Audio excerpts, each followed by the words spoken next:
Tell them we up next, you can't stop that.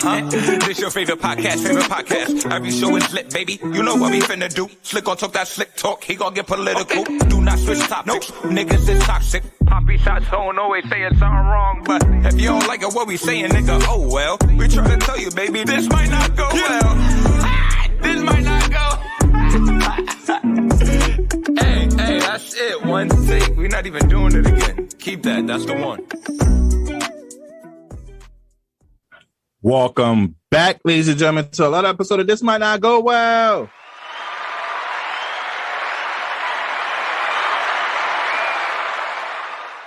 Episode 81. We in the Bill. Dan, you already know who it is. It's the host with the most, B Breezy, aka Poppy Sazon. Yo, what's going on, everybody? It's your boy Slick Grayson. How y'all doing out there? Yes. Before we get it started, please follow us on all social media. This might not go well. If you have any brand deals, business opportunities, please email us at thismightnotgo@gmail.com. Episode 81. How you doing this week, brother? I'm chilling, bro. Feeling like Kobe. No, I'm playing, but I'm chilling. I can't complain. Just living, I guess, man. Still on vacation. We at the midpoint. People keep saying summer almost over. It is, but it isn't. I'm gonna enjoy these next 5.5 weeks before it's no time to lock back in on the 9 to 5 schedule. I'm not going front. This working out shit been kind of fun though. That's probably been like the most consistent element of myself. I don't think I ever worked out. Shout out to Jamie Tox. Shout out to Jamie Tox. Shout out to R.E. Rome. Shout out to anybody who's been working out, just holding each other accountable with. Shout out to my boy Mars. She just cursed me out because I can't make the gym session on Friday. But just whether we work out together or we just somebody posts be like, oh shit, niggas is getting big out here. You feel me, dog? We gotta keep up. And I can honestly say this is probably the most consistently I've worked out in my life in terms of at least 4 days a week, trying to get some form of training in, seeing the benefits of stretching, eating and shit. Like I said, I was down bad to start this year, and I think that working out has been one of those saving graces, along with the meditation, reading the Bible from time to time, stuff like that. Still not religious, but they've got some good stories. And just trying to reestablish establish a consistent form of balance, and so that's really just been probably one of the biggest takeaways so far. So shout out to all the people that work out and all the skinny niggas that's getting muscles. I'm out here with you, Wiz Khalifa gang. Before I get my check-in, I'll give a shout out to Failure to Report. They had a successful basketball tournament this past weekend. Yes. Shout out to them. Shout out to you, X, and shout out to actually DJ Vibe for DJing the event. You feel me? That's right, Top Shotta. Well, man, I'm sorry we couldn't make it, bro. Literally, Harlem was far. We told you mass stuff was happening. But you know what? X is probably, I'm going to keep it a stack. X is probably one of the most determined and people that make shit happen, people that I've ever met in my life. You say you're going to do some shit, it gets done. Basketball tournaments, awards, ceremonies, football games, the whole shebang. So shout out to X, man, for just being an example of, standing on what you believe in and making shit happen and doing what's best for your community. Because he also do a lot of stuff with kids in sports. So just being an active community leader. Shout out to you, X. So my check-in this week, I think I'm pretty okay. Ain't that too crazy. I totally had something that I was going to say before, and then it totally slipped my mind. But we could continue on with the show. I'll probably say it once I get on. But I also want to give an apology to all my, Canarsie heads out here. Last week was a holiday, and I didn't come on the platform and represent for my hood like I supposed to. Feel me? If you didn't know, Wednesday, July 20th was Pop Smoke's 23rd birthday. That just sounds so wild just to say 23, bro. Homeboy didn't even... Yeah, happy birthday to the biggest boo, Pop Smoke. We love and miss you out here, bro. You know how it goes. Now, speaking of the floss, man, not only we had to celebrate Pop Smoke's birthday, but New York City is getting wild, especially in my area, man. I don't know if you heard, but a New York City bishop got robbed over $400K in jewelry during a live stream service on Sunday, bro. I saw that video, bro. I'm like, nah. Eric Adams, I don't know what you're doing out here, but whatever enforcement that you thought you say you was going to do during your campaign, it ain't working, bro, at all, bro. I think it's. I was just. Go ahead. I think, and not to defend him, but I think he's over policing the wrong shit. Like you saw the video of the guy that got beat up by the kid, the cop that got beat up by the kid because he tried to press him about jumping the turnstile. Yeah, it's like you allocating resources to shit that's not that big a deal. You want to say the MTA be losing all this money that they can't run a system properly with the money you do give them. You feel me? And you putting all these new police in those situations in urban areas. I'm like, well, this nigga walked in a church and robbed a man of $400,000 in jewelry and left. And that during the live stream, and then they left. Apparently, they left in a white Mercedes Benz. Oh, that's gangster. That's gangster. I'm sorry. That's fucked up. I'm my condolences to the pastor. I robbed you and I rode off in a car. That was it. Nah, that's a first ticket to hell. You don't rob a person that's the son of God. Well, I heard that bishop was like extra flashy though. Like he like legit at his live streams and he's like just buying bling and all this other crazy shit too. So it's kind of like, damn nigga, stop showing off. Bro, what happened to the code though? Remember, wasn't no woman, no children. Definitely, you don't mess with the church. Also, you don't mess with the barbershop. Barbershop supposed to be the safe. Was it a real church, or is it a real church? Or is it one of those like party halls where they always put up a pew? Okay, you know what?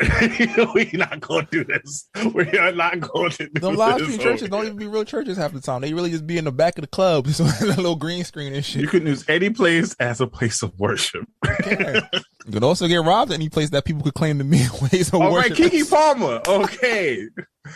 You know, as she's celebrating having the #1 movie in the world with Nope. Unfortunately, instead of Black Twitter embracing and showing their love and support for her role in the movie and just the movie overall, the topic of colorism has hit the net.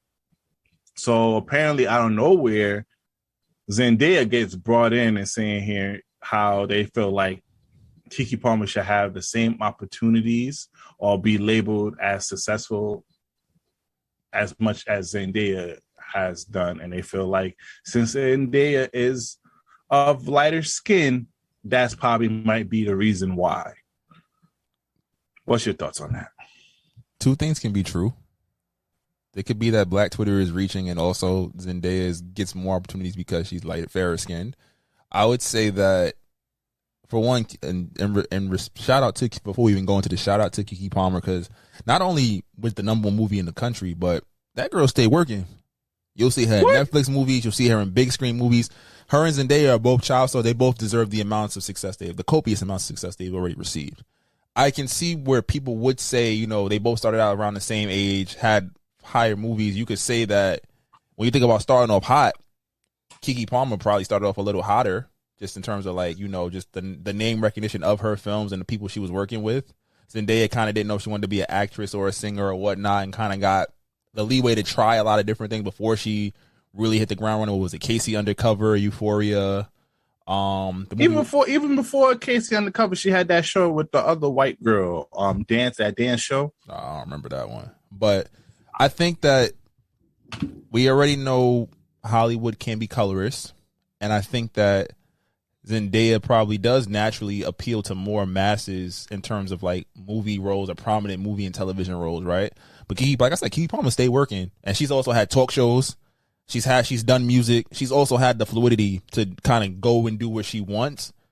And I think that, again, you can say both things are true. Maybe Zendaya might get casted for more people might see her for more than just urban roles. Maybe that's kind of what they were getting at. Like Keke Palmer is the urban girl. You'll see her in a lot of urban movies. You don't really see her in a lot of mainstream. Shake It Up. It was Shake It Up. Oh, okay. That's the what's it called movie or show, right? Yeah. But you don't really see Keke Palmer in those, you see her typecasted, I guess, almost in roles like black movies. Do we? The thing about it is, I love her response to it, because often when we bring up the colorism issue, which I believe is very true, I believe it comes with the victim mentality. Absolutely. And Keke Palmer said it beautifully. This is what she said. A great example of colorism is to believe I can be compared to anyone.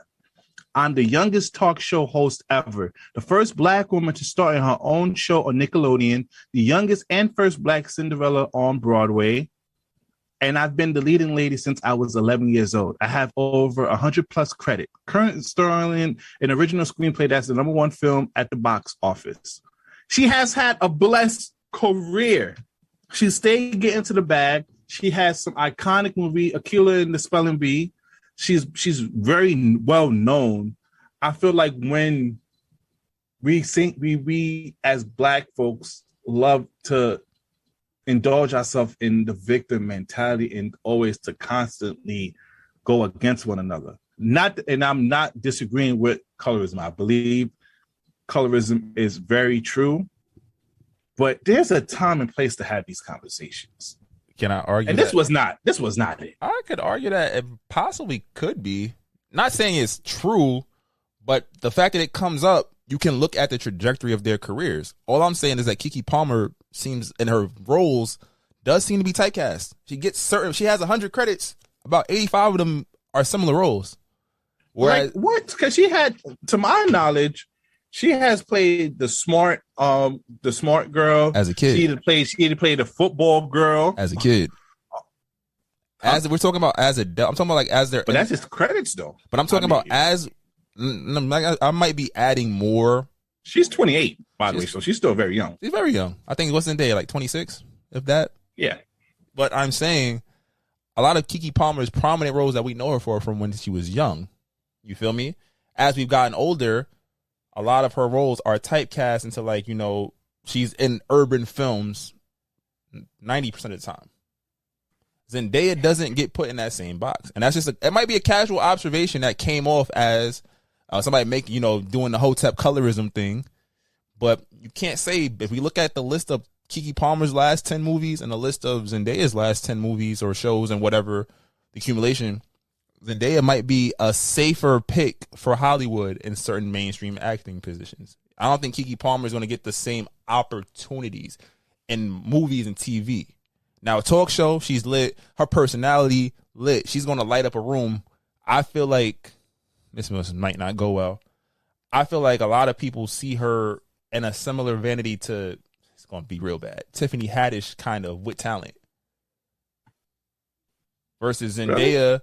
Only, not in the sense like both are extremely talented, but I feel like it's in the sense of like her personality is what makes people cast her, whereas Zendaya is the serious actress. She plays the druggy teenager, the angsty druggy teenager so well, and she's getting the opportunities to do like Emmy and Oscar worthy shit compared to Keke Palmer, who's like, okay, we want this urban character that's gonna pop on screen. I'm gonna go get Keke. And I think that's what people are noticing.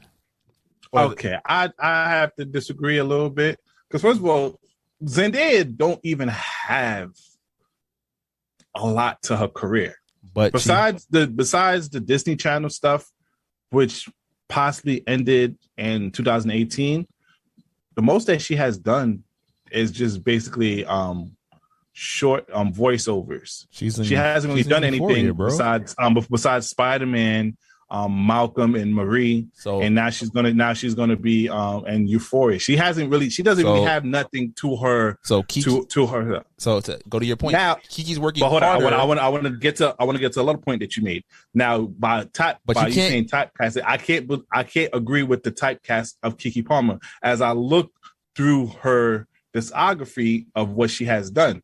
She literally has done so much in her career. How many of those she's roles correct about the 100 plus credits, because not only she has done a lot of voiceovers for some kids movies that I did not know, but she was in TV shows such as Family Guy, Grey's Anatomy, 91210. She actually did some typecast stuff like Single Ladies, which I think was Tyler Perry. She is actually the voice of the Winx Club.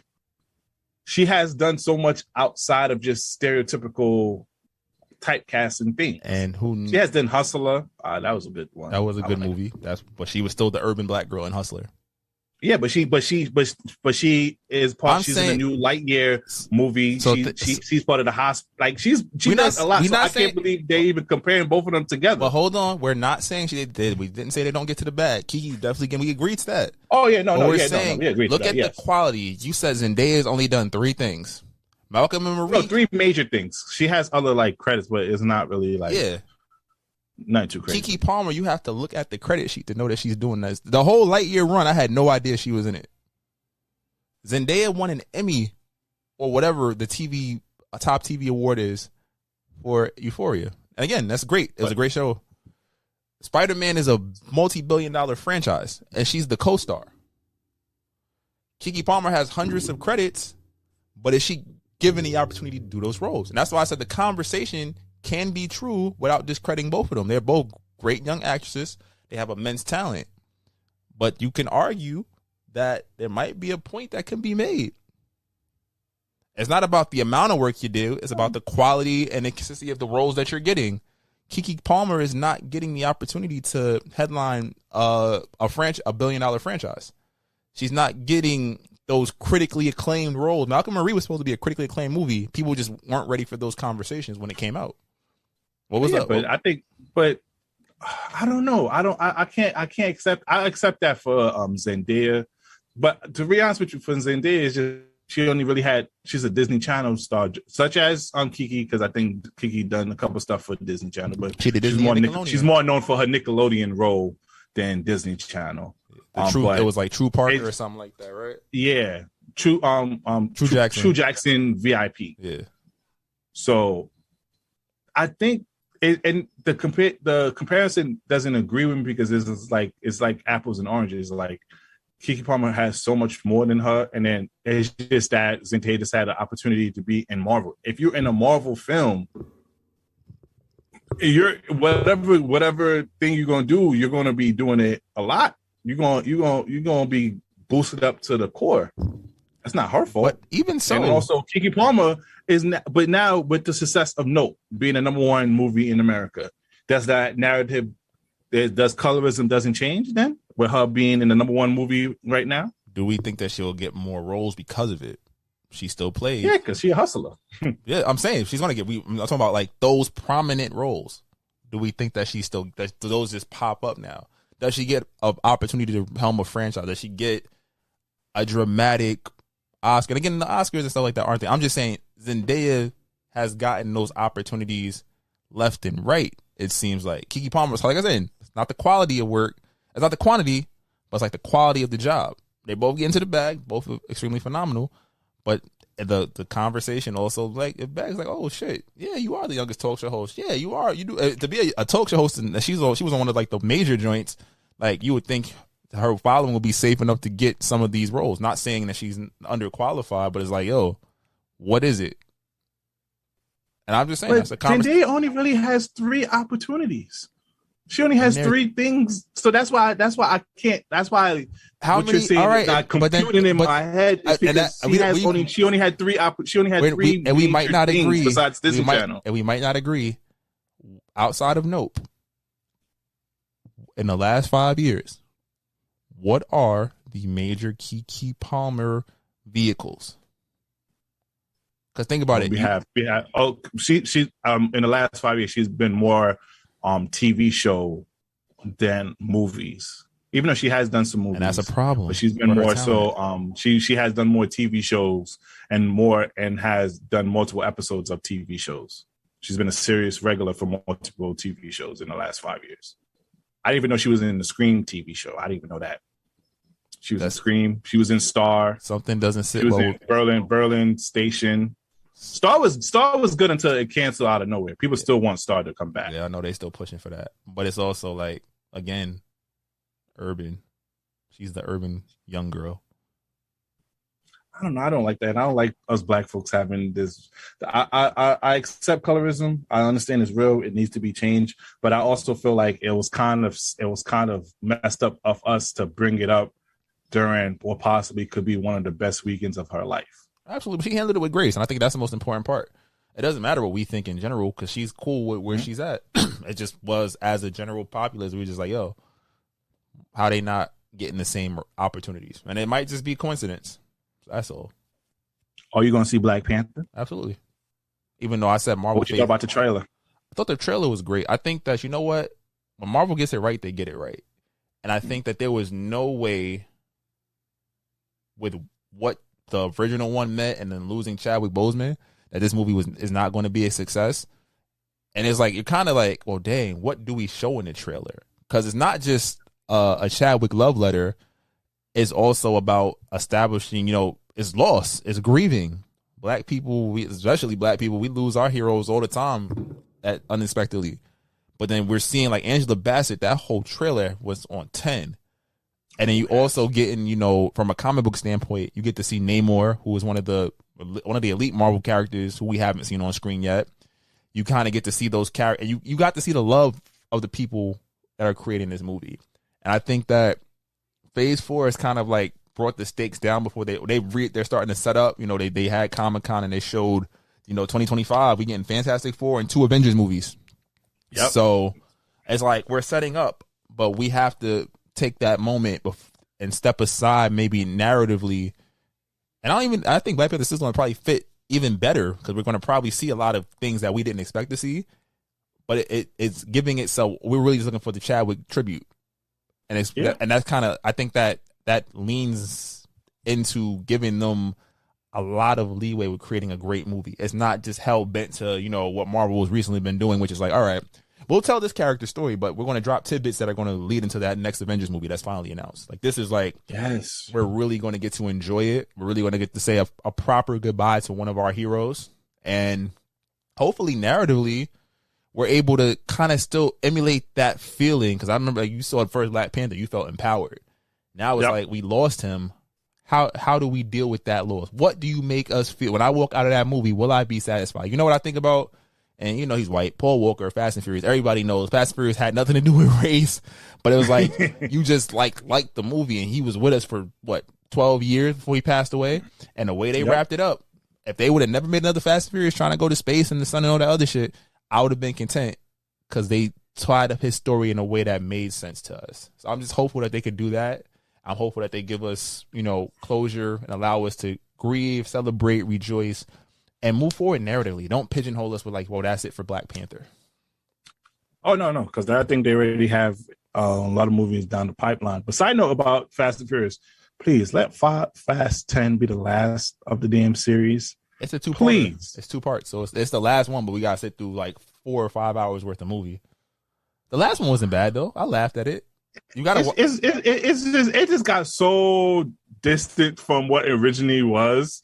Like it was street racing, and now niggas is taking Hummers outside the damn fucking helicopter and shit. I think that it made too much money, and when things make money, what does Hollywood do?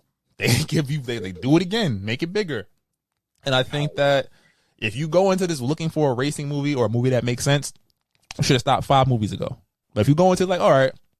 I like watching Tyrese and Ludacris's chemistry. That shit is great to me. Roman Pierce is one of the greatest secondary characters in all the movies right now. Give a fuck what you say about Tyrese. And then family. I do it for family. That shit is a joke. I want to just take a bottle of tequila with me to the movie theater and watch it. And every time they say family, drink and walk out that bitch fucked up. You would have been fucked up. But it's enjoyable. And it's like, I'm at the age where it's like movies used to be my thing. Even when I'm upset or sad or something, I'll go see a movie or something. But it's like, I don't feel the need to go see every major movie. So Fast 5, I'm like, for Fast 27, I'm like, I'll wait till it goes on HBO Max. I'll wait till it streams. But Black Panther is one of those ones we got to see. Like, I haven't seen any Marvel movie for Phase 4 in theaters. Haven't seen Thor yet. Don't really care to see it. I'll wait till it comes on Disney Plus next month. I saw Doctor Strange. I went to theaters, got bored, left, and waited to watch it at home. Black Widow, watch it on Disney Plus. Like, it's rare now because we're over movied or overstimulated with movies. That's like, all right, cool. I gotta really want to watch something. Like, you know what I watched that was fire? Side note, The Gray Man on Netflix. Shit is heat. Oh yeah, I heard a lot of great reviews on it. And fuck the critics, man. They was out here like, oh, it's a middling action flick. If you've seen one, you've seen them all. No, nigga, because the first 10 minutes, I was in that bitch like, woo! That shit crazy. Like, shout out to Ryan Gosling. Shout out to Chris Evans. Movie is heat. But, yeah. But let me back to Black Panther. I enjoy the trailer because I don't know what the fuck was going on in the trailer, and I appreciate that. Once I can't tell the plot of the movie. Obviously, I know they probably might fight Namor. Obviously that's going to be the case, but I don't really know exactly how they're going to get to that point or how he start, beefing. And we didn't really see Shuri like that during only see her being emotional a little bit. But so I enjoy that. I can't wait. And then what we didn't talk about was Ironheart, the Black Iron Woman. I can't wait for that. And she's going to get her own show. I think it was her own movie or her own show. But we saw Ironheart in the trailer. So I can't wait until the next installment for Iron Man or whatnot. So I'm excited for it. I think Marvel, over the last couple of movies, Marvel, it's been a hit or miss. Like Shang-Chi was great. Thor was funny. Thor was a little, I don't know. I never read the Thor comic books. I don't know if he was like a serious character, but how they portray him in the movie is hilarious. I don't know how he is I don't know if it fits but in some other movies that they had, it was kind of lackluster. But I think with the second rollout of what they got going on with Fantastic Four and stuff like that, I think Marvel's going to have us in a chokehold for a little bit because DC, I don't know. DC just DC like is in the midst of a revamp because they got rid of the characters. I think about DC, they cast it perfectly, but the narratives didn't make sense.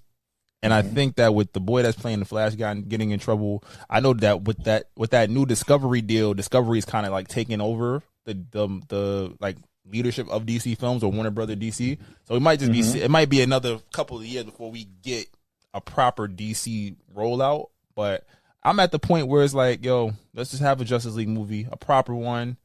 And from there, branch out. Everybody knows origin stories. It's fine. We can have flashback scenes. You can make a movie where, you kind of, do like the animated joints. And that's one thing we can wait for.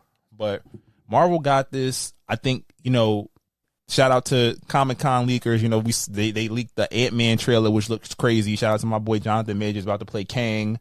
We got a bunch of TV shows coming out. Daredevil's coming out, 18 episodes. That's going to be fire in 2024. Oh yeah. So Marvel, I think they might bring in Luke Cage and possibly what's the guy with the fist? Oh, Iron Fist. Iron Fist. They ain't confirmed yet, but I know Jessica Jones is coming back. So Marvel is in a position where they can really run the gambit. Like this, I think Phase 4 is like, all right, we set the stakes high. We got to bring you back down to like, individual stories. I don't like them making these movies an hour and 55 minutes to 2 hours. I think we need those 2 hours. We need the extra 15, 20 minutes of exposition to care about these characters. But they're in a good they're definitely in a good position to continue to do what they do. I know, side note for my X-Men fans, apparently it came out today or yesterday that when Disney bought Fox, they still had to honor the contracts of like Sophie Turner, everybody from that X-Men universe, even Hugh Jackman, etc. So anybody that still had those contracts, they don't expire until 2025. So we can't get a new X-Men cast until those contracts expire unless they use those actors. So which is why Secret Wars is very, very important, because Secret Wars is where different variations or variants of characters fought. So you could have like all three Spider-Mans come back together. You could have whoever's the new Wolverine fight the old Wolverine. Like you can see all of that shit. So it's gonna be dope. Oh man, I can't wait. I love it. All right, so let's go to Rolling Loud, man. What you thought about that Kid Cudi performance and how they was just being disrespectful and throwing bottles at him? Well, context first. Even though you should never, ever, I don't give a fuck if you paid your money or not. That doesn't give you a right to assault another human being. But Kanye West was supposed to headline that Rolling Loud set, and he pulled out apparently because Travis Scott, they wouldn't allow him to bring Travis Scott out during his set. So he left and ended up popping up the next day during Lil Durk's session or something like that. And Future ended up bringing out Travis Scott. So I guess they said, fuck y'all. Side note, that nigga looked crazy in that getup he had. Kanye. Oh, that's Kanye. That nigga had, I don't know if he had paint on his face, but his skin is not usually that brown. And the hoodie, I ain't gonna lie to you. I get him. He's the fashion god of hip hop. But come on now. But you can go ahead. I'm sorry about that. I just had to call that out for a quick second. He was looking crazy. But in terms of, I'm a Cudi fan, and I don't know when it became cool to dislike Kid Cudi. But even if you don't like somebody, you're mad. I get it. You spent all this money to go to this concert, and person you wanted to be was not there, you can take your ass home if you're not a fan of the person. Especially if you bought, most of the time when you buy these tickets, they are multi-day tickets. You can come back the next couple of days. You feel me? So I think it's just people just like to, kids is getting recorded. Like people like the attention. They like, all right, well I paid for this, so I can do whatever the fuck I want. No, you can't. You paid to be in the venue and enjoy a show. Now the show is not what you originally thought. If Rolling Loud wasn't honoring refunds, that's something you take up with them, where you don't give them your business ever again. But I know on those posts it says artists subject to change. You know what you was getting when you signed up for it. Grow the fuck up. Especially knowing that Kid Cudi deals with mental health issues and shit like that. It just doesn't sit right with me. Because it's like he's saying, like, he gave y'all a couple. He's like, all right, yo, stop throwing shit on the fucking stage. Throw shit on the stage, I'm walking the fuck off. And then 3 seconds later, you throw something, hit him directly in the face. Why the fuck would I want to deal with that? I'm a millionaire. And you know what's crazy? God forbid, I don't want to put this in the universe, but if he does something to himself because of this, dealing with his mental health, is that person that's doing stuff to him is going to feel any type of way? Are they going to take responsibility for what trauma they caused to Kid Cudi? No. And that's the problem with this trolling generation that we are in, and how some people need to get their ass whooped. That's a fact. So I feel like too many people in this world don't know what an ass whooping is now, and they feel like they can do anything and throw stuff. Like some of y'all need to, like Paul, some of y'all need to get touched out here, like with the hand of God. You feel me? Because that's a fact. Because and also I saw in a lot of video just regarding Rolling Out, I guess somebody was on top of one of those containers, bro. They was just visually throwing mad bottles. They ended up throwing the whole trash bin at him. I don't know why he was on top of the containers overall, but that shit was crazy in itself. So, like, yo, please have respect for one another. You heard? And respect and empathy and all that shit don't exist. And that's with these young niggas. That's why it's scary. It's like, shit, this is what y'all turning into? Y'all think all this shit is cool? Well, niggas is robbing niggas in church and shit, so more is out there. That's probably an old nigga. Pandemic showed the people true colors. Let's be real. That was some old nigga beef. He's, oh, you a preacher now. You got that money, huh, nigga? But you ain't run me back my 50 back in 94? Hold that. Yo, niggas had to been watching his service for a while to be like, they count the jewels like, oh, this nigga got, that on his wrist? All right. Type shit. But oh man, Vince McMahon has officially retired from the WWE. As a wrestling fan that you are, Slick, how do you feel about that? I mean, the circumstances behind it, I mean, you haven't heard, I guess, it's not necessarily say it was Me Too, but he was accused of having affairs with several of his female staff over the past couple decades and paying them off millions of dollars here and there. And, you know, kind of, I don't want to say necessarily a toxic workspace, but definitely something that in this current climate, you know, is not acceptable for especially a publicly traded CEO, publicly traded company. And he resigned. Apparently he didn't want to. He was mad when the report came out, but then I guess they told him, like, look, either retire or we will get you out the paint another way. You feel me?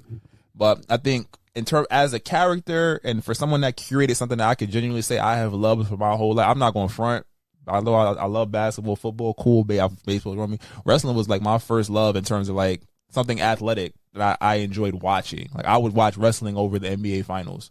And to this day, like I might not watch it as much just because he's like, all right, cool. You know, we live in the internet age, spoilers, you know, I'm not paying whatever to watch it sometimes, but you catch me every once in a while watching the WrestleMania, watching the highlights. I'm on Bleacher Report reading it.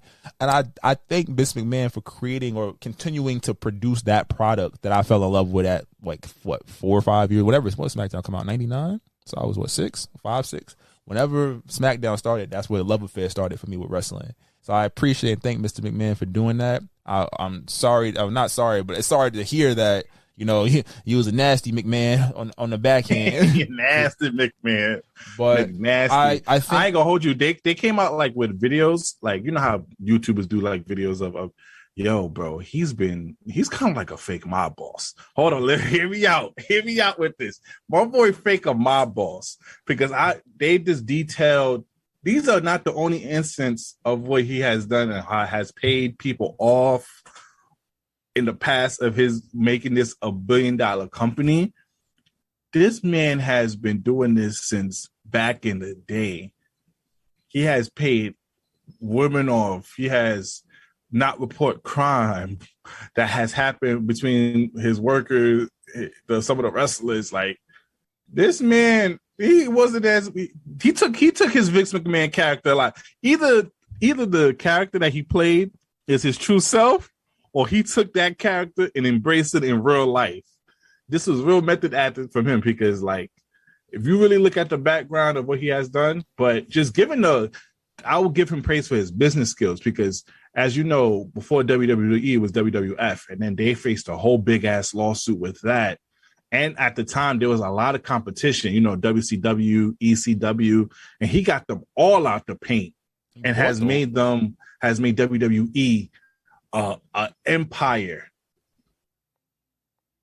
So yeah, I mean, praise. I'm about to say, as a fan too, we can argue that in the last couple of years, you would say he kind of lost his touch. Like he still was very stuck in the older ways, like the big 6'4" Diesel motherfucker should be champion. And a lot of the thing about wrestling, it inspired a lot of different people. So you got guys, I'm nerd out real quick, Daniel Bryan, AJ Styles, Finn Balor, Adam Cole, Kenny Omega. These guys against different wrestlers from different companies and whatnot, right? These guys, yep. They not 6'4", they not 260, they're not Brock Lesnar, they're not these massive, they're not even The Rock. Rock was what, 6'4", 240? These guys are like 5'9", 195, 200. You feel me? But wrestling has become one of those things where it's like, you love an underdog story, and it was like fans really would have to put pressure on a narrative or stop supporting the narrative for things to change. And now I think Triple H, I'm gonna clap it up for Triple H real quick. This the definition of marrying up. He married the boss's daughter and is now in charge of the company in terms of their storytelling. And what is wrestling but storytelling? Yeah. Coming from wherever he came from. He wasn't I don't give a fuck. He was an average wrestler. He's average. Until he got on, and when his character became, because of his, him sticking in nigga Miss McMahon, it allowed him to have one of the most dominant characters for a good decade. And now he's running. I think his wrestling sense, he's more modern in his sensibilities. He used to run a company called NXT, which was run really, really well. And I think that it's a great day because there are a lot of new wrestling companies. AEW is new. They have a TV deal, if you're unfamiliar, Wednesday nights and Fridays on TNT and TBS. Great wrestling. It's very, very, I don't want to say dramatic, but it's like that style of multiple flips and crazy ass maneuvers and stuff like that. If that's what you're into, you just want to watch it one night, it's cool. And they say WWE was falling behind because they were following the old model. Triple H is very modern. I think it's going to be a good thing for the product overall that he's in charge of that. I think his daughter, Stephanie McMahon, is what co-CEO, so she took over Vince's role. He's still the owner of the company, though, so it's like a motherfucker can still say. He's still going to make money, yeah. Yeah, he's like one of the he still has a majority of shares in the company and whatnot. He just doesn't run the business day to day. But yeah, sorry, y'all. I had to nerd out real quick. Nah, you're good with that. Now, Slick, have you heard of this pink that is having the internet go crazy? Isn't right that shit now? Like it's like Pepto-Bismol or something? What is this pink? I seen basically, to be honest with you, I'm wondering what is the hype. Nah, Slick. We gotta have a real conversation with our listeners and just with the public. We gotta do our due diligence to give people their stupidity flowers when needed. I'm sorry. Y'all sit here and watch a girl on TikTok promoting sauce. I love black business and love supporting small businesses. Y'all don't know what she puts in it, and y'all just ordering it offline. Don't even know if it's FDA approved or not. The owner doesn't even know what FDA means, and wonder why y'all getting sick off the ingredients. This bitch is mixing Pepto-Bismol and mayonnaise and telling y'all to put it on y'all sandwiches and y'all doing it. Let's keep it a stack. I'm not even going to sugarcoat it. TikTok is dangerous. I feel like a conspiracy theorist. Social media is dangerous because everybody's impressionable. Everybody be with the fuck shit until they stomach hurt. I hear it's supposed to taste like ranch dressing. I feel like Pepto-Bismol. Let's go get ranch dressing. What is wrong with folks, bro? Everybody want to be clout. They want to be like, I got that pink sauce. I got that pink sauce. Look at my TikTok. Let me get 1,000 views. Let me get an influencer deal. Like, shut the fuck up. You know how I feel. I deleted that shit today. I had to add it back for the podcast. But she's shipping it out to people.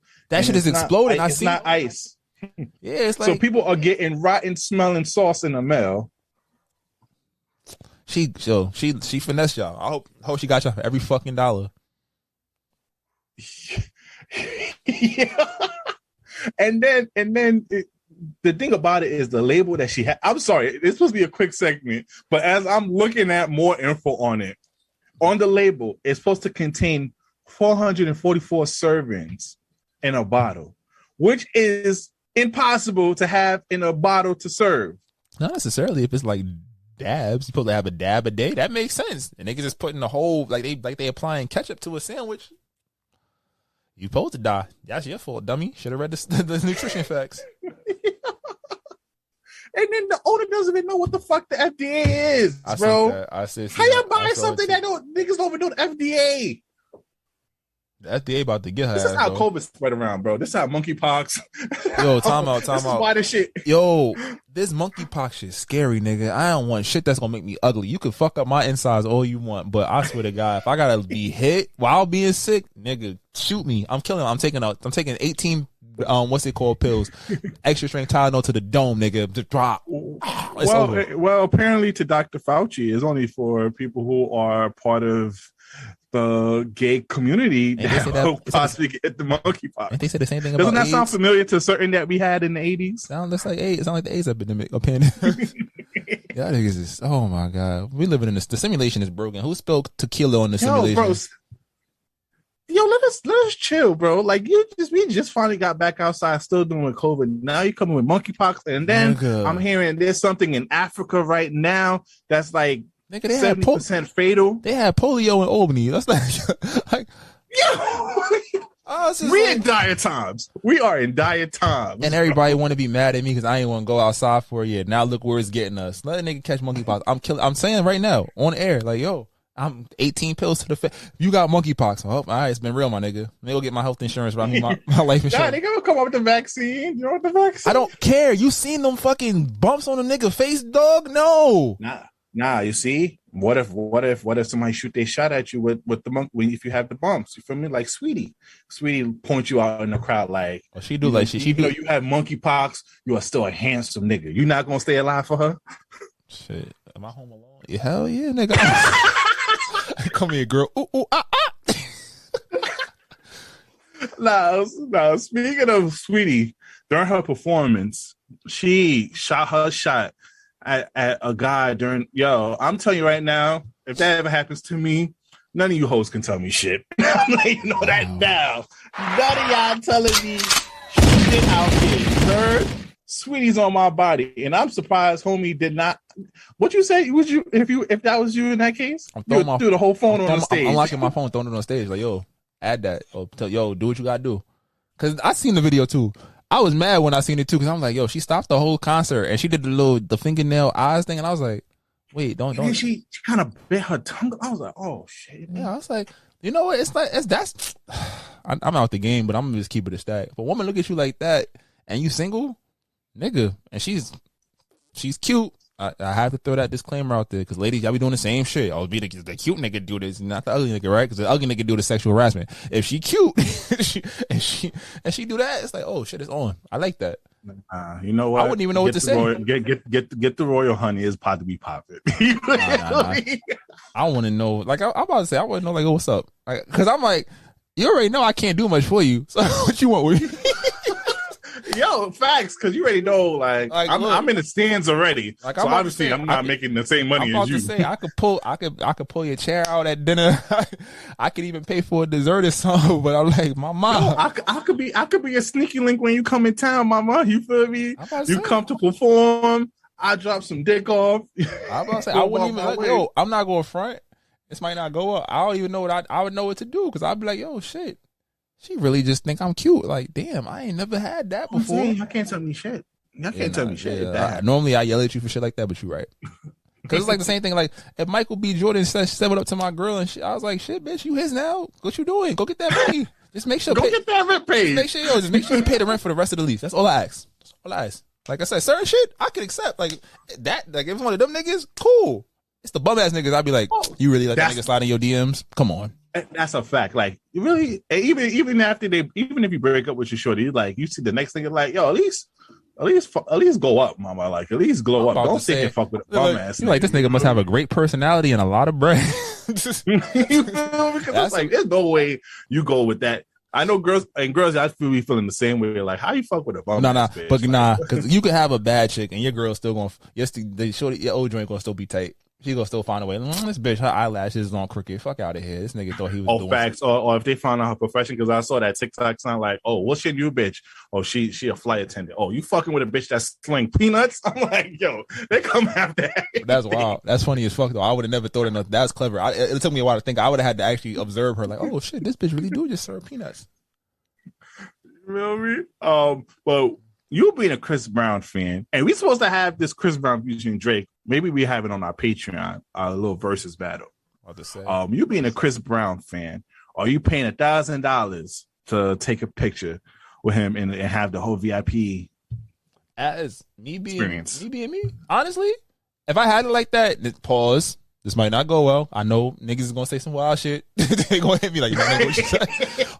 I would pay for it for the simple fact of this. A lot of other artists that are of his caliber charge 2, 3, 4, 5 times that for a meet and greet. Mm-hmm. And the fact, like, I'm not going to front. The girls is wilding, like, you jumping on, but like, you paid that. He's allowed that. Like, he's having fun. That's cool. I'm the nigga that, like, yo, you saw the nigues that did this? Like, yo, it's a picture with my guy. Like, yo, that's a flex. And I'm like, and I hated that social media got at the guy, especially. I think he was like, he was a little gentleman who just posed up with his arm. Yeah, some real homie. They got at him for that. They jail posed. Let him. And I'm like, we can't support each other. But then, you know, niggas do shit for club. There was one nigga that tweeted. It was funny. I laughed. I liked it. They go from one nigga said like, I'm getting butt ass nigga. I'm like, come on, my nigga. No, you not. Come on, my nigga. Like, some shit you just say for laughs. I get it, but it's like at the same point, let's not front. Like, going outside right now is $200. Keep it a stack. Exactly. Let's keep it a stack. If you live in a major city, going outside is $200. Right? You want to go to a show with nice seats? That's $400 or $500 already. You getting food at the show, food before the show, and then drinks at the show. You're already at, in total summation, 6, 7, maybe even 8, depending on who you with, type shit. For $200 extra, I can meet the artist. And that's my shit. It's like niggas talk shit just to talk shit. And it's funny because them jail like girls was really on a 1989 baby shower. Like, come here, daddy. Like, yo, I don't blame them.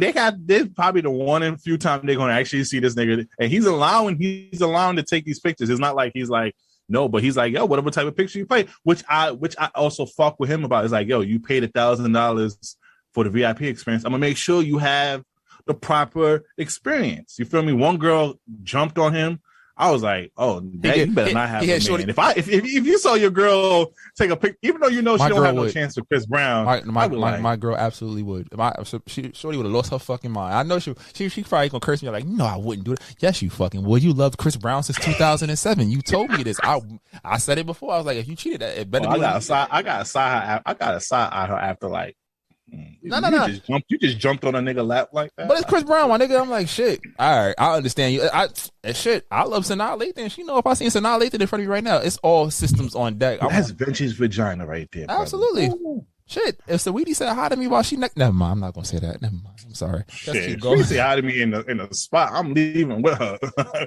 Imagine. I feel like Saweetie farts stink because she be eating all that crazy shit. Imagine you go to the spot with your shorty, right? Mm-hmm. And then Saweetie just kind of like scoped you out. Oh, she would come here.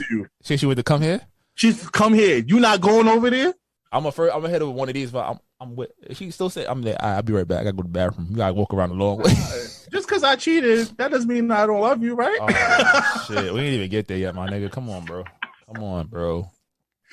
Oh man! And then before we get to the song of the week, yo, I am tired of some of these New York videos. Like, I'm all for the IG videos and funny videos, but certain New York videos, bro, y'all be doing too much, bro.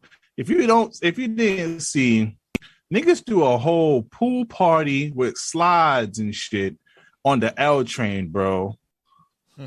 Did you see that video, bro? You sent it to me. I ain't gonna lie, they had some Jones in there twerking, but I'm just like, that shit is so unsanitary. I hope y'all wipe all them shits down. Y'all over here sliding down y'all put something on the floor and slide down. And I'm like, first of all, I'm not doing that on no MTA train. If you know, especially on the L train, if you know, you know, especially by 14th Street, Union Square, you know who will be pulling up on there.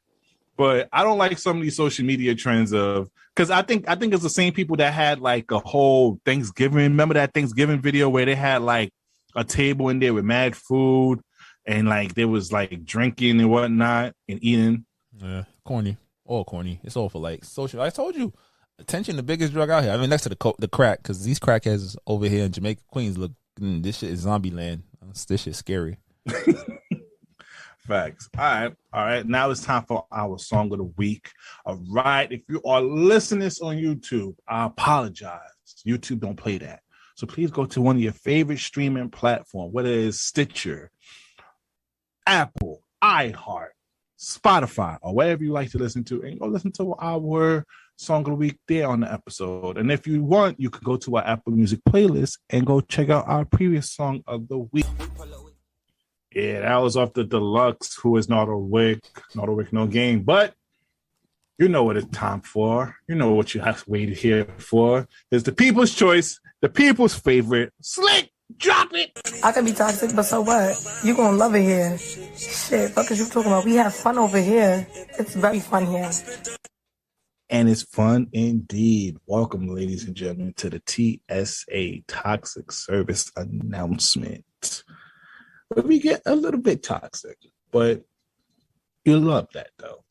All right. So we got two topics. You know, you can go to our Patreon for the extra toxic topic talk, or where we're just a cup of coffee and you could hear some more stuff from us. But this week we have two for you guys. All right. As Slick said earlier, this Division song got a lot of people, feathers in the bunch. Want to start it off, Slick? Yeah. Well, first off, Division has definitely been trying to level up with this album for a rollout. I think the first three albums were great, but I think that, you know, they wanted to go in a new direction. They're still signing Drake at OVO, but they also signed the Love Renaissance for management. So that's people that also work with SZA, Summer Walker, Black, Boogie, what's the dude that sang Throat Baby, BRS Cash. So they got a good roster, and they obviously doing something right because all those artists have had pretty solid, decent levels of success in the last 3 or 4 years, right? So Division working with Jermaine Dupri, Brian Michael Cox, they said this is going to be one of the most honest songs that we've heard in a while since like Confessions type shit, right? And I guess in a sense they was right.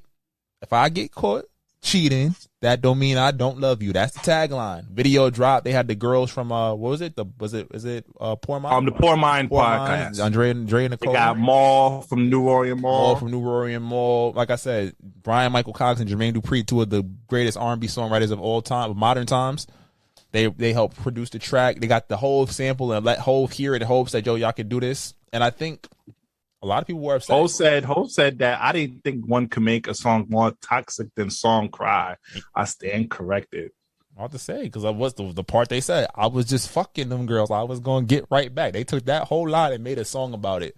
And I guess it begs to the question, first, why people were upset, but also, is what they're saying really true? Is it that honest? So, I mean, first and foremost, I saw a lot of people, and some tweets said, yo, some girls was like, yo, you scaring the hoes, Division, or some people was like, you'll never top your earlier music where it was all lovey-dovey. And for me as a fan, I can say that his music was very niche. It was great R&B music, but it was always toxic. It was toxic or super lovey-dovey. But I will say this: when he was doing that, he had his niche fan base, and that was it. He put out this song that a lot of people said was terrible, out of character. He was number 2 or 3 in trending on Friday morning. Heavy traffic day. At the peak of traffic, like peak of midday traffic, he was number 2 trending, not just on the personal, but in the U.S. That's a big move for a song that everyone says is trash. It's at the top of all the R&B playlists. Video dropped to coincide. Video was cool. And like I said, you see some people saying, a lot of women and guys said it was trash. Also, you see a lot of women and guys saying that, yo, this shit is all right. It's thumping. I see what you did there. I like the song. Just, again, I'm a fan of the artist. I wasn't going to hate it. And I don't know. What do you think before we break down what he's saying?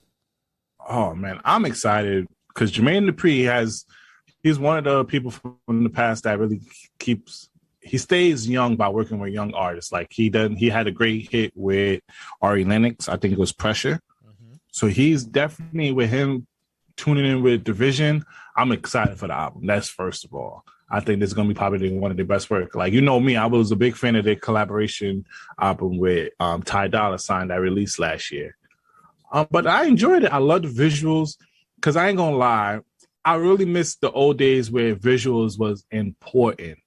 You remember back in the days when videos used to have like guest appearances and like it had a story behind it instead of just people just, you know, dancing and just gra gra boom and all that. So I love a video with some type of plot or storyline. And I also I hate that they always try to contribute it to just guys, because in this type of song, women can apply it relate to the song as well. You feel me? That's my thoughts. He definitely asked too, like somebody tweeted like, oh, you need to have a girl response, like who y'all want to hear. And I'm like, this is the type of song that lends itself to remixes, and it's an R&B song, so you actually have to come on this bitch singing. And I think that's so dope. I could hear Summer Walker get on that shit. I could hear SZA get on that shit. I could hear, you know what? Let's let a legend get on. Let's let Jill Scott come on this shit. Let her come out here and wild out. What? Like, Mary J. Blige, because you know Mary J. Blige is the king of that, a queen of that. Nah, she normally gets cheated on. I don't know if she wants to do a song about. Yeah, well, it could be if I catch you cheating. If I catch you cheating, it could be. Don't let Mona come with the guns for us. I'm about to say, nah, you know, but then you also get like you can get a lot of people can go in here and go into their own pockets on the record. Now, in terms of what he's saying, if I get cheated, you gonna let one little fuck mess all this up? A lot of people got mad, but a lot of motherfuckers have been cheated on. That's why they got upset and they think the song is trash, because unfortunately y'all was in that position and y'all accepted your partner back. You feel me? But he was getting his shit up. I want to read this second verse of his before I give it a tune in. Would you rather be the girl that cries in a Corolla or a foreign? I don't want to see you cry. I recognize the sign. I can't ignore it. And to tell you the truth, it will hurt you more if you ever find out what you was looking for. I ain't perfect. Oh, that was a bar. But I think also conceptually, because I watched the video a couple times. Because at first, like, oh, this nigga tweaking. He over here got the bitch on the table and da. But then I'm like, yo, he's saying, if I get caught cheating, you're not leaving. I'm not cheating because I don't love you. I'm cheating for whatever pride, ego, bullshit, whatever, right? And the whole video was like, yo, damn, she went left. I was like, first of all, you didn't know that wasn't your man phone. That shit was stupid. That part was dumb. Like, this nigga ain't had, they got the same exact. And also, what type of shit he got? He had at least 3 or 4 girls in a rotation. Bro, him at one night. On the phone, like, yo, crazy things. But it was just like, damn. And it's like, yo, you destroyed my shit. I was like, I want to see what happened at the end of the video. Like, what happened when she found out he wasn't cheating? Like, how do you apologize for destroying my shit? And you know what else I don't like about the video? She called her friend. Her friend, and the friend talking about, oh, this is why niggas ain't shit. Oh, this is why you don't fucking trust niggas. Hangs up the phone and go curls up with her nigga. That's all you social media girls out here. Giving your friend wrong advice niggas do and curl up with that ain't shit nigga. Niggas do it too. They be like, yeah, man, fuck these hoes. I'm going home to my queen. But that was I love that he insert that scene, because that's what usually happens in situations like that. When a girl either goes to your phone or gets suspicion of you cheating, they always go talk to their friends. And depending on your friend, she could be a hating girl, or she could be bitter herself, being single and whatnot, and she might sit here and give you a wrong direction. Mind you, she over here doing her own thing, going through her own issues. But he said it best. It doesn't also have to be just only women. There's a couple lines that said it, but it's like, for the most part, like, you could apply this to a woman. A nigga think his woman cheating, he go do all of this. Like, you really gonna leave depending on what you find? Probably not.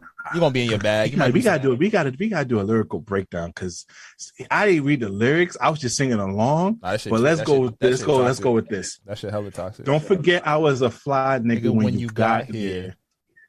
Charismatic when you get here. You know about me when you got here. Now you tripping, girl. It's not fair. And you got my phone in your hands. Questions, not again. How many times do I have to remind you? If I get caught cheating, that doesn't mean I don't love you. That doesn't mean I don't love you, ma. Them other girls don't mean nothing. But that wasn't for a broke nigga though too, because he was like, yeah, like I got money. You're not leaving. Oh yeah. Oh, you broke niggas. You have to be homosexual. this is not like if you bring no value to her life. All these lyrics don't apply to you. Like I'm sorry. Oh, that's a fact. All you homosexuals. Matter of fact, Slick, this was off the docket, but I gotta shit on niggas. Because I was hanging out with some friends this weekend, right? You the shit on and your I was friends? talking to, huh? You about the shit on your friends? No. Oh. I giving from the girl's perspective.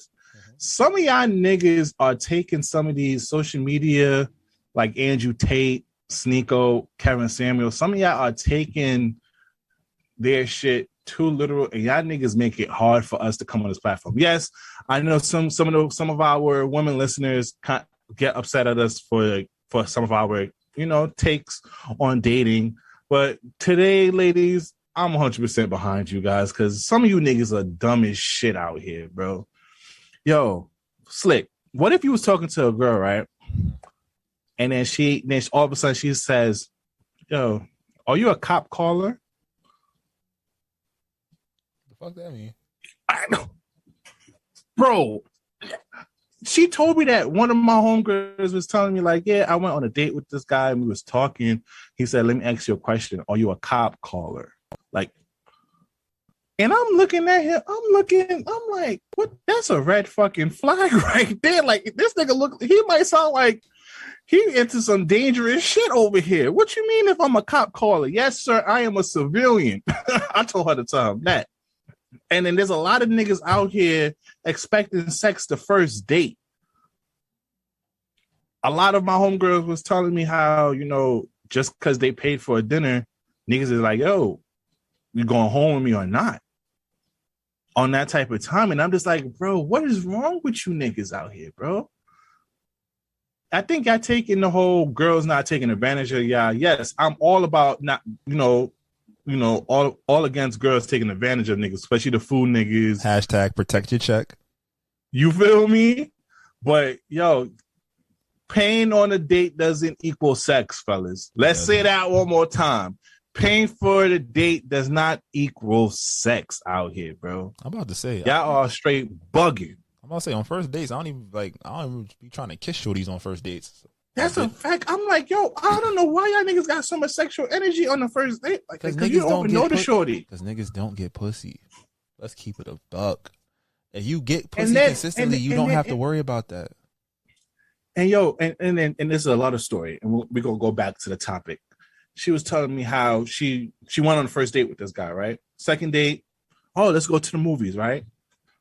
Okay, look up the time of the movie that you want. Nigga don't even tell her that he bought the tickets or whatnot until the day of, until she talked to her friend, and her friend said, yo, ask me if he got the ticket. Yo, did you get the ticket? Oh, no, I thought you was going to get it. No communication there. That's red flag one. True. Then her friend said, nah, get the ticket so he can pay for whatever else, the dinners and probably concession stand stuff. Mm-hmm. So she ended up getting the ticket, right? He asked, because she was running a little late, can you send me the ticket? You know what? She ended up sending him the ticket. You know what this nigga did? What? He go sit inside the movie theater. He ain't wait for her? And did not wait for her at all, bro. Oh, no, that's uncouth. That's OD uncouth. And then come out when she finally comes and then wanted coochie after that, bro. Oh, no, yeah, you can't. That's uncouth. I mean, man, what movie was it? No, I'm just playing. Nah, fellas. I'm like, yo, get your shit together. Yes, I know I come on this platform all the time, disagreeing with women and their logic on dating. But yo, you still gotta be a genuine human being, a gentleman. That doesn't change with no matter what society has changed. Being nice, being courteous. You're not getting the coochie like that. Stop it. That's crazy. Oh man. Yeah.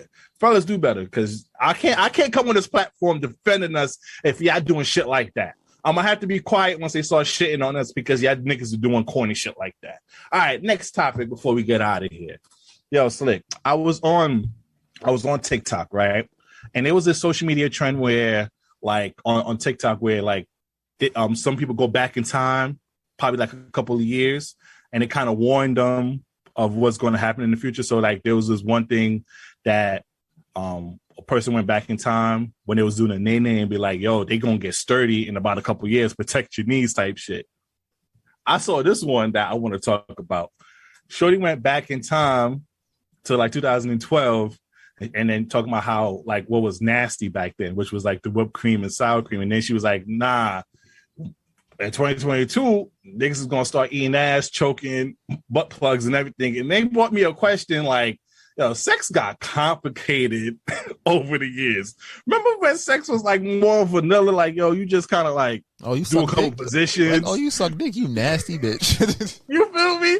Like, just if you slap or even like choke a little bit, you was already like, you was like a freak McNasty now. Now that shit is barely hitting any type of tier in sex now, bro. What's your thoughts? I feel like sex got infused more in everything that we do. Like, it's literally in cartoons and shit. And I think that the songs made shit that was taboo okay. And a lot of people probably, like I said, I'm not saying people wasn't doing it back then, but it was like you kept that shit to yourself. You was on some real freak shit or what people presume to be like, oh, you, what you gonna get away from my cup, nigga. Now, now it's like, all right, in the last 10 years, all that shit is everywhere. It's in shows. Like, they showing dick on TV. You know, you're seeing full-fledged sex scenes. You're seeing, there's nothing wrong with that. P-Valley been giving it up crazy. I've heard they've been complaining about P-Valley and they sex Niggas scenes. been complaining because they uncomfortable in their sexuality. And they're like, yo, just turn your head. Like I said, if you're not comfortable, like I said, some shit I'm not comfortable, I just turn my head. But it's like, narratively, it's not like they just fucking the fuck. It makes perfect sense in the story. You feel me? Yeah. But it's just like, we gotten more exposed to that. And I also feel like, it's just like, yo, when you don't have, this might not go well. Go ahead. When you don't have much to offer, either emotionally, financially, or things like that, or you withhold from doing that, how can you make yourself seem more interesting? Oh, I'm nasty. I do all this shit. I love it here. Yeah, I lick you from your toes to your scalp. Yeah, I'm doing any and everything in the bedroom, but you can't know my middle name. And shit like that. I ain't gonna lie. When I was broke, I was probably doing the best fucking in my life when I was broke. I ain't gonna hold you. Now that I got a little money, a little weight on me, I ain't gonna lie, girl. You may be happy with what you get with me. Yeah, but then it's like the game, like everything is, even sex has become superficial. Like if you're not putting, like you said, you're not fucking on the first day. I'm not fucking with this whack hoe or this broke nigga. It's money. It's not love no more. All the emotional shit that you had to unlock a girl's freak. It's like, oh, well, I don't have to be a real person. I could be nasty and do all this shit and I can get what I want, and vice versa. I can have money and not be a good person or have these qualities and I can get what I want. And when it doesn't work out that way, people get tight. But sex has definitely been something that has leveraged. Sex has replaced personality. Oh, that's a fact. Sex is like, oh, I'm nasty. I do this. I don't give a fuck if you a sex worker. I don't give a fuck if nothing. But a lot of shit that, like, yo, it would been like taboo to like promote and like engage in. That's a lot of niggas' personalities, or at least their social media and their dating profiles. That's what it is. Oh, I eat this bitch ass. What up? Like, my nigga, shut the fuck up. You couldn't pull this bitch if you tried. Oh, I suck great dick, guys. Prove it. What you paying for? Yo, like, that's a fact. And I heard somebody say that about women rappers. There was this like, yo, a lot of women are talking about their pussy is A1. Somebody gotta have some whack pussy out there. Somebody gotta rap about that. But not all y'all got the juice box. But like, it's been commoditized. So it's like, that's what we gonna get. Yo, and then now just with sex now, just overall, like sex just, it wasn't like, I know back in the days, it was just like, yo, you probably lick a little finger. Bring back fingering too. That's one thing niggas gotta bring back. Remember back then in the days where you used to, when fingering was the shit back then? You feel me? Especially, you finger, you sniff your finger that whole entire day, like, yo, shit, I just fingered this chick. You remember that counted as the body back in the days, bro. Nah, let's get to our shit, Slick. Come on now. Don't leave me out here by myself. Don't leave me here by myself over here. Fingering these girls at my Bring back fingering. And a lot of girls said niggas didn't even really know how to finger. Girls didn't even know what coming was, so they got older So, that's a fact. That's a fact. You just was like, it's just the fact that you was in close contact with a motherfucker doing some nasty shit you knew you was supposed to be doing. You supposed to be at church, at Sunday school. You over here finger popping. Especially in the school hallways too. You staircases and shit. Now you over here gotta sit here and compete with a rose, my nigga. Like shit treacherous out here, bro. In women's defense, a lot of niggas don't know where the clit is at.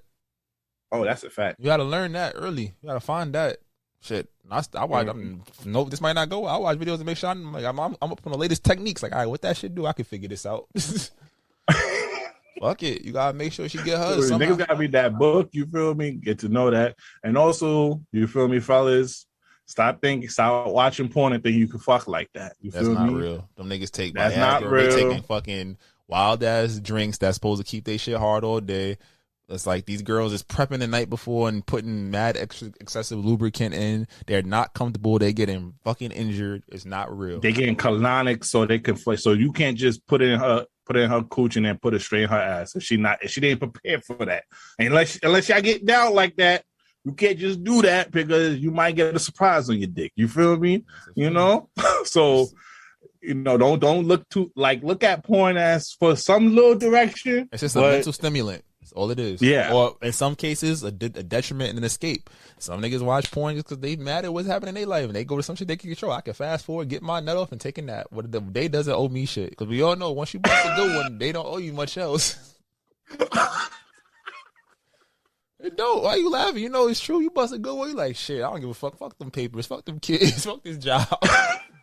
Nah, I ain't gonna lie, yo, when you was talking to a shorty that you like, you know what, she acting like, she not trying to link, you be like, all right, yo, fuck that hoe. Not even like, all right, we'll try again tomorrow. You couldn't get into your pride. You had to like, all right, I'm gonna go work this shit out. Fuck it. Well, I'm happy that seconds got more knowledgeable in the sense that, at least for women out for at least. Because while women are actually, because I didn't know statistically, like a lot of women don't come. They don't. And a lot of women come from different type of, that shit's like fucking a combination once you get down there for certain women. Because you know what it is? Once you fuck one girl really well, like chemistry is big in sex too. You fuck one girl really well, you think what works for her works for the next one. And same thing for lady. You think what works. Granted, I mean, it's not many different ways I think to suck a dick. I'm not going to try to figure it out myself, but it's not many. It's not a lot. It's like, all right, you can make that nigga come. You probably make another nigga come too. But it's like, it's really chemistry too, and just being like, and it's mental. Yeah, it is mental because like she might just be so into you that off of her being into you, even though you might be doing something to stimulate her a little bit, but her being into you might have it makes it feel 5 times better than what you actually doing, and vice versa. So just like, yo, it's like you said, it's great that we're able to explore these things. I'm tired of everybody advertising that they do everything because then it's like, what the fuck? What do I do for fun? Why I gotta go to a swingers? That's a fact. You don't know how certain. Remember, like there was a mystique of how certain girls gave it up. Like you had to like kind of like use that eye to see if she was like you had to like observe her to see if she was like a freak and whatnot. Yo, you can just go down their social media or their Twitter and whatnot. You could tell them how they tell you how they like it. All there's no mystique behind this shit no more. You feel me? Because social media ain't really no mystique behind it. We've gotten to the point where social media is where you're sharing all your thoughts, and you don't have to do that all the time. Sometimes it's good, but you sharing every thought you have every day. Yeah, you going, niggas don't really like you like that. They don't really know this shit about you. You told us, you gave us the cheat code, and vice versa. Niggas gave up the cheat code to the ladies. They know what you want. Yeah, like I need more sauce on my shit. Oh my god, I guess that's a perfect place to end it at. Yeah, all right. Please follow us on all social media. And this might not go well. If you have any branded deals, business opportunities, please email us at thismightnotgowell@gmail.com. I'm the host with the most, BBs, aka Poppy Sazon. It's your boy Slick Grayson. Y'all be great. We'll see y'all next week. Check out. Distinct beats. Try to tell them we up next, you can't stop that. This your favorite podcast. Every show is lit, baby. You know what we finna do. Slick gon' talk that slick talk, he gon' get political. Okay. Do not switch topics, niggas is toxic. Poppy shots don't always saying something wrong, but if you don't like it, what we saying, nigga, oh well. We try to tell you, baby, this might not go well. This might not go. Hey, that's it. One take. We're not even doing it again. Keep that. That's the one.